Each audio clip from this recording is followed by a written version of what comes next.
இனிமே கண்ணை மூடிட்டு கடலை எண்ணெய் வாங்கலாம். ஏன்னா மந்த்ரா கடலை எண்ணெய் இதயத்தின் தயாரிப்பு.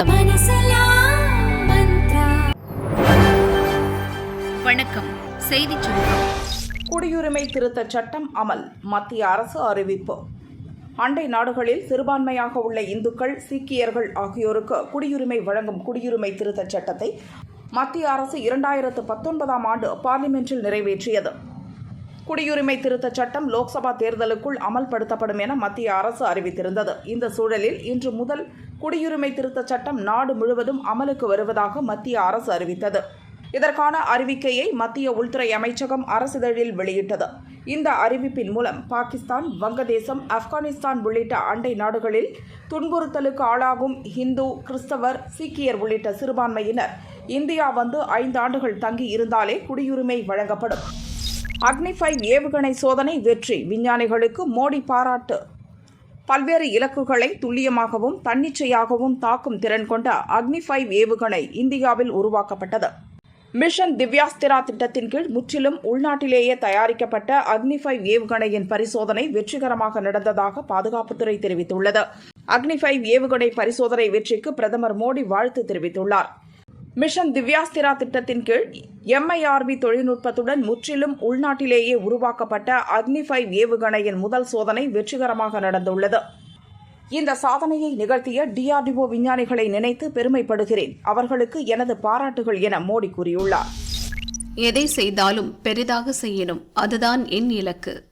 ஹரியானா மாநிலம் குருகிராமில் நடந்த அரசு நிகழ்ச்சியில் பங்கேற்ற பிரதமர் நரேந்திர மோடி 9,000 கோடி ரூபாய் மதிப்பில் அமைக்கப்பட்ட துவாரகா 8 வழி எக்ஸ்பிரஸ் சாலையை திறந்து வைத்தார். இதன் மூலம் டில்லி, குருகிராம் இடையிலான கடும் போக்குவரத்து நெரிசலுக்கு தீர்வு கிடைக்கும் என அரசு நம்பிக்கை தெரிவித்துள்ளது. உத்தரப்பிரதேசம், ஆந்திரா, ஹிமாச்சல பிரதேசம், கர்நாடகா, ஹரியானா, பஞ்சாப் உள்ளிட்ட பல மாநிலங்களில் 53,200 கோடி ரூபாய் மதிப்பில் நிறைவேற்றப்பட்ட 81 நெடுஞ்சாலை திட்டங்களையும் பிரதமர் மோடி துவக்கி வைத்தார். இது தவிர இன்னும் பல திட்டங்கள் உட்பட இன்று ஒரு நாளில் மட்டும் நாடு முழுவதும் 1 லட்சம் கோடி ரூபாய் மதிப்பிலான திட்டங்களை துவக்கி வைத்தும் அடிக்கல் நாட்டியும் உள்ளார் பிரதமர் மோடி. இன்று எக்ஸ்பிரஸ் சாலை அமைக்கப்பட்டுள்ள டில்லி, குருகிராம் இடையிலான வழித்தடம் ஒரு காலத்தில் பாதுகாப்பற்ற பகுதியாக இருந்தது. டாக்ஸி டிரைவர்கள் கூட இவ்வழித்தடத்தில் சவாரி செல்ல தயங்குவர். இன்று இப்பகுதி வேகமாக வளர்ந்து வரும் பகுதியாக மாறியுள்ளது. பல்வேறு பெரு நிறுவனங்களும் போட்டி போட்டுக்கொண்டு இங்கு அலுவலகங்களை திறந்துள்ளன. இதற்கு முந்தைய ஆட்சியாளர்கள் சிறிய திட்டங்களை சிறிய அளவில் செய்துவிட்டு மிகப்பெரிய அளவில் விளம்பரம் செய்ததுதான் காரணம். ஆனால் மத்தியில் ஆளும் பாஜக அரசு வெறும் 3 மாதங்களில் நாடெங்கும் 10 லட்சம் கோடி ரூபாய் மதிப்பிலான திட்டங்களை செயல்படுத்தியுள்ளது. இதெல்லாம் நான் துவக்கி வைத்த திட்டங்கள்தான். அந்தந்த மாநில முதல்வர்கள் துவக்கி வைத்த பல திட்டங்கள் இந்த கணக்கில் வராது. என் சிந்தனை பெரியது, கனவு பெரியது. எதையும் பெரிய அளவில் செய்ய வேண்டுமென நினைப்பவன் நான். 2047இல் வளர்ச்சியடைந்த இந்தியாவை உருவாக்க வேண்டும் என்ற எண்ணத்தோடு உழைக்கிறேன். இந்தியாவின் வளர்ச்சியில் மத்திய அரசு ஒருபோதும் சமரசம் செய்யாது என பிரதமர் மோடி கூறினார். साथियों, 21वीं सदी का भारत बड़े विजन का भारत है. ये बड़े लक्ष्यों का भारत है. आज का भारत प्रगति की रफ्तार से कोई समझौता नहीं कर सकता. और आप लोगों ने अब मुझे भली भांति जाना भी है, पहचाना भी है, समझा भी है. आपने देखा होगा, न मैं छोटा सोच सकता हूं, न मैं मामूली सपने देखता हूं, न ही मैं मामूली संकल्प करता हूं. मुझे जो भी करना है विराट चाहिए, विशाल चाहिए, तेज गति से चाहिए. इसलिए कि मुझे 2047 में हिंदुस्तान को विकसित भारत के रूप में देखना है. दोस्तों, आपके बच्चों के उज्जवल भविष्य के लिए जी जान से जुटे रहना है. தமிழக தேர்தல் ஆணையராக ஜோதி நிர்மலா சாமி நியமனம். தமிழக தேர்தல் ஆணையராக இருந்த பழனிக்குமார் கடந்த 8ஆம் தேதி பணி ஓய்வு பெற்றார். புதிய தேர்தல் ஆணையராக ஜோதி நிர்மலா சாமியை நியமித்து தமிழக அரசு உத்தரவிட்டுள்ளது. பத்திரப்பதிவுத்துறை செயலாளராக இருந்த ஜோதி நிர்மலா சாமி மாநில தேர்தல் ஆணையராக நியமிக்கப்பட்டுள்ளார். மாநில தேர்தல் ஆணைய அமைப்புச் சட்டத்தின் கீழ் மாநிலத்தில் நடைபெறும் உள்ளாட்சி தேர்தல்கள் இவரது தலைமையில்தான் நடைபெறும் என்பது குறிப்பிடத்தக்கது. சிறை தண்டனை ரத்து இல்லை, சுப்ரீம் கோர்ட் சொன்னது என்ன? 2006 முதல் 2011 ஆண்டு வரையிலான திமுக ஆட்சியில் கனிம வளத்துறை அமைச்சராக பொன்முடி பதவி வகித்தார். அப்போது வருவாய்க்கு அதிகமாக 1,72,00,000 ரூபாய் சொத்து குவித்ததாக 2011 லஞ்ச ஒழிப்புத்துறை வழக்கு பதிவு செய்தது. பொன்முடி அவரது மனைவி விசாலாட்சி மீது ஊழல் தடுப்புச் சட்டத்தின் கீழ் வழக்கு பதிவு செய்யப்பட்டது. இந்த வழக்கை விசாரித்த விழுப்புரம் தனி கோர்ட் 2016 பொன்முடி விசாலாட்சியை விடுதலை செய்தது. குற்றச்சாட்டுகளை ஆதாரத்துடன் லஞ்ச ஒழிப்புத்துறை நிரூபிக்கவில்லை என நீதிபதி தீர்ப்பளித்தார். அதை எதிர்த்து சென்னை ஹைகோர்ட்டில் 2017 ஆண்டில் லஞ்ச ஒழிப்புத்துறை அப்பீல் செய்தது. வழக்கை நீதிபதி ஜெயச்சந்திரன் விசாரித்தார். பொன்முடி விசாலாட்சிக்கு தலா 3 ஆண்டுகள் தண்டனை விதித்து கடந்த ஆண்டு டிசம்பர் 21 தீர்ப்பு கூறினார். இதனால் பொன்முடி எம்எல்ஏ பதவி போனது. திருக்கோவிலூர் தொகுதி காலியாக இருப்பதாக தேர்தல் ஆணையத்துக்கு சட்டசபை செயலகம் கடிதம் அனுப்பியது. ஹைகோர்ட் தீர்ப்பை எதிர்த்து பொன்முடி விசாலாட்சி சார்பில் சுப்ரீம் கோர்ட்டில் அப்பீல் செய்யப்பட்டது. அந்த வழக்கு இன்று நீதிபதிகள் அபய் ஓகா, உஜ்ஜல் புயான் அமர்வு முன் விசாரணைக்கு வந்தது. பொன்முடி சார்பில் மூத்த வழக்கறிஞர் அபிஷேக் மானு சிங் விவாதித்தார். வரும் லோக்சபா தேர்தலுடன் திருக்கோவிலூர் தொகுதிக்கு தேர்தல் ஆணையம் தேர்தல் நடத்த வாய்ப்புள்ளது. ஒருவேளை இந்த வழக்கை முழுவதுமாக விசாரித்து முடித்த பிறகு ஹைகோர்ட் தீர்ப்பு ரத்து செய்யப்பட்டால் நிலைமை என்ன? தண்டனையிலிருந்து பொன்முடிக்கு நிவாரணம் கிடைக்கும். ஆனால் எம்எல்ஏ பதவி போனது தானே. எனவே திருக்கோவிலூர் தொகுதிக்கு தேர்தல் அறிவிப்பதற்கு முன் தண்டனையை நிறுத்தி வைக்க வேண்டும் என அபிஷேக் மானு சிங் விவாதித்தார். அதை கேட்ட நீதிபதிகள் 3 ஆண்டு தண்டனையை நிறுத்தி வைப்பதாக அறிவித்தனர். இந்த வழக்கில் 3 ஆண்டு சிறை என்பது அதிகபட்ச தண்டனையாகும்.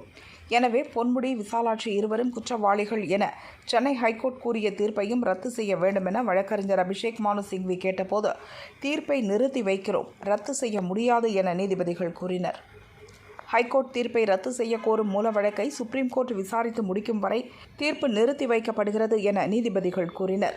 சுப்ரீம் கோர்ட் உத்தரவால் திருக்கோவிலூர் எம்எல்ஏவாக பொன்முடி தொடரும் வாய்ப்பு ஏற்பட்டுள்ளது. திருக்கோவிலூர் எம்எல்ஏ பதவியை கேட்டு பொன்முடி சட்டசபை செயலகத்தை அணுகலாம் அல்லது கோர்ட்டில் மனு செய்யலாம் என சட்டசபை செயலகம் விளக்கம் அளித்துள்ளது. புதிய தேர்தல் கமிஷனர்களை மத்திய அரசு நியமிக்க எதிர்ப்பு. இந்திய தேர்தல் ஆணையம் தலைமை தேர்தல் கமிஷனர் மற்றும் 2 தேர்தல் கமிஷனர்களுடன் செயல்பட வேண்டும். ஏற்கனவே ஒரு தேர்தல் கமிஷனர் கடந்த மாதம் பணி ஓய்வு பெற்ற நிலையில் பணியில் இருந்த மற்றொரு தேர்தல் கமிஷனரான அருண் கோயல் கடந்த 9ஆம் தேதி திடீரென தனது பதவியை ராஜினாமா செய்தார். லோக்சபா தேர்தல் தேதி அறிவிக்கப்பட வேண்டிய நேரத்தில் இந்திய தேர்தல் ஆணையத்தில் இப்போது தலைமை தேர்தல் கமிஷனர் மட்டுமே இருக்கிறார். இதனால் காலியாக உள்ள 2 தேர்தல் கமிஷனர் இடங்களில் புதிய நபர்கள் தேர்வு செய்யப்பட உள்ளனர். இந்தியாவில் தலைமை தேர்தல் கமிஷனர் மற்றும் பிற தேர்தல் கமிஷனர்கள் நியமன சட்டத்தில் மத்திய அரசு சமீபத்தில் திருத்தம் கொண்டு வந்தது. அதன்படி மத்திய சட்ட அமைச்சர் தலைமையில் 2 மத்திய செயலாளர்களை உள்ளடக்கிய தேடுதல் குழு புதிய தேர்தல் கமிஷனர்களை நியமிக்க ஒரு பதவிக்கு 5 பேர் என்ற அடிப்படையில் பெயர்களை தேர்வு செய்து பிரதமர் மோடி தலைமையிலான தேர்வு குழுவுக்கு அனுப்பி வைக்கும். பிரதமர் மோடி தலைமையிலான தேர்வு குழுவில் மத்திய அமைச்சர், லோக்சபா எதிர்க்கட்சி தலைவர் என 3 பேர் இடம்பெற்றுள்ளனர். தேடுதல் குழு அனுப்பி வைக்கும் பரிந்துரை பட்டியலிலிருந்து ஒருவரை இந்த தேர்வுக்குழு தேர்வு செய்து ஜனாதிபதிக்கு பரிந்துரை செய்யும். அந்த பரிந்துரையை ஏற்று அவரை தேர்தல் கமிஷனராக ஜனாதிபதி நியமிப்பார். அதன்படி தேர்வுக்குழு வரும் 15ஆம் தேதி கூடி தேர்தல் கமிஷனர்களை தேர்வு செய்யும் என தகவல் வெளியாகியுள்ளது. இந்த நிலையில் 2 தேர்தல் கமிஷனர்களை மத்திய அரசு நியமிக்க தடை விதிக்க கோரி மத்திய பிரதேச காங்கிரஸ் தலைவர் ஜெயா தாக்கூர் சுப்ரீம் கோர்ட்டில் மனு தாக்கல் செய்துள்ளார். கடந்த ஆண்டு சுப்ரீம் கோர்ட் அரசியல் சாசன அமர்வு அளித்த உத்தரவின்படி பிரதமர், எதிர்க்கட்சி தலைவர் மற்றும் இந்திய தலைமை நீதிபதி அடங்கிய குழு பரிந்துரையின்படியே தேர்தல் கமிஷனர்களை நியமிக்க உத்தரவிட வேண்டும் என்றும் ஜெயா தாக்கூர் கேட்டுக்கொண்டுள்ளார். இந்த மனு தலைமை நீதிபதி DY சந்திரசூட், நீதிபதிகள் JB பர்திவ்லா, மனோஜ் மிஸ்ரா ஆகியோர் அடங்கிய அமர்வு முன் விரைவில் விசாரணைக்கு வருகிறது. தமிழகத்துக்கு தண்ணீர் திறக்க நாங்கள் முட்டாள்கள் இல்லை. கர்நாடக மாநிலம் பெங்களூருவில் கடந்த 20 ஆண்டுகளில் இல்லாத அளவுக்கு கடுமையான தண்ணீர் பஞ்சம் ஏற்பட்டுள்ளது. சில குடியிருப்புகளில் கழிப்பறை செல்லக்கூட தண்ணீர் இல்லாமல் மக்கள் சிரமப்படுகின்றனர். தண்ணீர் இல்லாத காரணத்தால் பல அலுவலகங்கள் தற்காலிகமாக மூடப்பட்டு வருகின்றன. தண்ணீரை சிக்கனமாக பயன்படுத்த பெங்களூரு மாநகராட்சி அறிவுறுத்தியிருக்கிறது.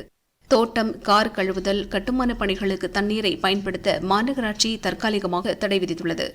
இப்போது பெங்களூரு நகரின் நெருக்கடி நிலையை சமாளிக்க KRS அணையிலிருந்து காவிரி ஆற்றில் தண்ணீர் திறந்து விடப்பட்டது. இதை கண்டித்து கர்நாடக விவசாய அமைப்புகள் போராட்டம் நடத்தின. தமிழகத்துக்கு தண்ணீர் திறக்கக்கூடாது என கோஷங்கள் எழுப்பினர். விவசாய அமைப்புகளுக்கு கர்நாடக துணை முதல்வர் சிவக்குமார் விளக்கம் அளித்துள்ளார். KRS அணையிலிருந்து பெங்களூருக்குத்தான் தண்ணீர் திறக்கப்பட்டுள்ளது. தமிழகத்துக்கு தண்ணீரை திறந்துவிட நாங்கள் முட்டாள்கள் இல்லை. பெங்களூருவுக்கு தண்ணீர் பம்ப் செய்யும் இடத்தில் நீர்மட்டம் குறைவாக உள்ளது. தண்ணீர் பம்ப் செய்ய குறிப்பிட்ட மட்டத்தில் நீர் இருக்க வேண்டும். இதனால் அந்த அளவை பராமரிக்கத்தான் காவிரியில் தண்ணீர் திறக்கப்பட்டது என சிவக்குமார் கூறினார். வேட்பாளர் லிஸ்ட் பார்த்ததும் பாரதிய ஜனதா கட்சி MP கொடுத்த ஷாக். லோக்சபா தேர்தல் நெருங்கும் நிலையில் அடுத்தடுத்து கட்சித் தாவல் சம்பவங்களும் நடக்கிறது. நேற்று ஹரியானா மாநில பாரதிய ஜனதா கட்சி MP பிரிஜேந்திர சிங் அக்கட்சியிலிருந்து விலகி காங்கிரஸில் சேர்ந்தார். இன்று ராஜஸ்தானின் சுரு தொகுதி பாரதிய ஜனதா கட்சி MP ராகுல் கஸ்வான் பாரதிய ஜனதா கட்சியிலிருந்து விலகினார். காங்கிரஸ் தலைவர் மல்லிகார்ஜுன கார்கே முன்னிலையில் அக்கட்சியில் இணைந்தார். லோக்சபா MP-யாக 10 ஆண்டுகள் சேவை செய்ய எனக்கு வாய்ப்பளித்த பாரதிய ஜனதா கட்சி தலைமைக்கு நன்றி. பாரதிய ஜனதா கட்சி தேசிய தலைவர் நட்டா, பிரதமர் மோடி மற்றும் உள்துறை அமைச்சர் அமித்ஷாவுக்கு நன்றி சொல்ல கடமைப்பட்டிருக்கிறேன். விவசாயிகள் புறக்கணிப்பு உள்ளிட்ட பல பிரச்சினைகளில் பாரதிய ஜனதா கட்சியின் நிலைப்பாடு காரணமாக நான் காங்கிரஸில் சேர முடிவு செய்தேன் என ராகுல் கஸ்வான் கூறினார். कांग्रेस पार्टी के अंदर शामिल होने पर मेरी लोकसभा के अंदर जन भावनाएं जिस रूप में थी, किसान कौम जिस रूप से परेशान थी, उसकी आवाज़ को दबाया जा रहा था. सामंतवादी सोच के लोगों की जो सोच थी वो आगे बढ़ती जा रही थी और किसान की आवाज़ को अनसुना किया जा रहा था. ऐसे अनेकों मुद्दे रहे जिन मुद्दों के ऊपर मैंने आज कांग्रेस पार्टी के परिवार का हिस्सा बनने की मेरी लोकसभा की मेरे जो कार्यकर्ता हैं.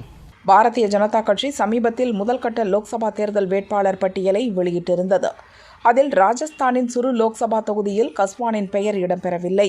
கஸ்வானுக்கு பதிலாக பாரா ஒலிம்பிக்கில் தங்கப்பதக்கம் வென்ற தேவேந்திர ஜஜாரியா போட்டியிட பாரதிய ஜனதா கட்சி சார்பில் வாய்ப்பு வழங்கப்பட்டது. இதனால் அதிருப்தி அடைந்த ராகுல் கஸ்வான் பாரதிய ஜனதா கட்சியிலிருந்து காங்கிரசுக்கு தாவியுள்ளார். சுரு லோக்சபா தொகுதியை பொறுத்தவரை 1999 முதல் பாரதிய ஜனதா கட்சி தான் வெற்றி பெற்று வந்திருக்கிறது. கடந்த லோக்சபா தேர்தலில் ராகுல் கஸ்வான் 4.5 லட்சம் ஓட்டுகள் பெற்றிருந்தார். 2014 இருந்து தொடர்ந்து 10 ஆண்டுகளாக MP-யாக பதவியில் இருந்துள்ளார். இந்த முறை ராகுல் கஸ்வான் காங்கிரஸ் சார்பில் சுரு தொகுதியில் நிறுத்தப்படுவார் என எதிர்பார்க்கப்படுகிறது. சோப்பை விழுங்கி செத்துப்போவேன் சிறுமி வழக்கில் கைதானவர் மிரட்டல். புதுச்சேரியில் கடந்த வாரம் 9 வயது சிறுமி வன்கொடுமை செய்து கொலை செய்யப்பட்டார். இந்த வழக்கில் 54 வயதான விவேகானந்தன், 19 வயது கருணாஸ் கைது செய்யப்பட்டனர். இருவரும் சிறுமியை கொலை செய்ததை ஒப்புக்கொண்டனர். இவர்கள் மீது போக்சோ உள்ளிட்ட 6 பிரிவுகளில் வழக்கு பதிவு செய்யப்பட்டுள்ளது. புதுச்சேரி 3வது கூடுதல் கிரிமினல் கோர்ட் நீதிபதி இளவரசன் முன் இருவரும் ஆஜர்படுத்தப்பட்டனர். அவர்களை 15 நாள் காவலில் வைக்க நீதிபதி உத்தரவிட்டார். இருவரும் காலாப்பட்டு மத்திய சிறையில் அடைக்கப்பட்டனர். தனி செல்லில் அடைக்கப்பட்டுள்ள விவேகானந்தன் திடீரென தற்கொலை செய்யப்போவதாக மிரட்டல் விடுத்துள்ளார். அதை பார்த்த சக கைதி கருணாஸ் சத்தம் போட்டுள்ளார். சிறை வார்டன் ஓடி வந்து விவேகானந்தனை காப்பாற்றி எச்சரித்துள்ளார். விவேகானந்தன் தொடர்ந்து தற்கொலை மிரட்டல் விடுத்து வருவதாக சிறை கண்காணிப்பாளர் பாஸ்கரன் சொல்கிறார். குளிக்கும் சோப்பை விழுங்கி விடுவேன், சட்டையால் கழுத்தை இறுக்கி தற்கொலை செய்வேன் என விவேகானந்தன் கூறி வந்துள்ளார். இதனைத் தொடர்ந்து விவேகானந்தன் போலீசின் நேரடி கண்காணிப்பில் வைக்கப்பட்டுள்ளார். பள்ளி கல்வி முகநூல் பக்கத்தில் ஓடிய விஜய் படம். பள்ளி கல்வித்துறை முகநூல் பக்கத்தில் அந்த துறை சார்ந்த அறிவிப்புகள் வெளியாகி வந்தன. இந்நிலையில் நேற்றிலிருந்து அந்த பக்கத்தை மர்ம நபர்கள் ஹேக் செய்தனர். அதில் நடிகர் விஜய் படத்தை ஓடவிட்டதால் சலசலப்பு ஏற்பட்டது. விஜய் நடித்த மாஸ்டர் படத்தின் ஹிந்தி பதிப்பை மர்ம ஆசாமிகள் ஓடவிட்டுள்ளனர். சிறு சிறு தொகுப்பாக முழு படமும் பதிவிடப்பட்டுள்ளது. இதனால் அரசு அதிகாரிகள் அதிர்ச்சி அடைந்தனர். முகநூல் பக்கம் ஹேக் செய்யப்பட்டது குறித்து DGP அலுவலகத்தில் புகார் அளிக்கப்பட்டுள்ளது. அதனை மீட்கும் பணியில் சைபர் கிரைம் போலீசார் ஈடுபட்டுள்ளனர்.